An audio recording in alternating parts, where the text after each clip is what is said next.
na gani cikin rayuwa ta kin zo min, ba ni ganin abin da ke hanya duba min, in na kauce a hanya da wuri sai ta min,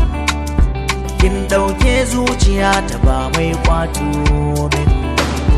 tunda na ganki na rikice rauni na akan kina ce, tunda na ganki na rikice na hango kyakkyawar mace kuma sannan ta lamince a zuciya na hakince, alkawar zan rike domin ta ce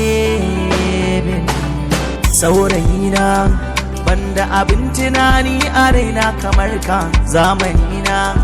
tilas na taka na juya na zauna gabanka, masoyina kada ka manta ajiya ce Allah ya baka, zan yi zamana na yi biyayya domin Allah ya ce na bi ka.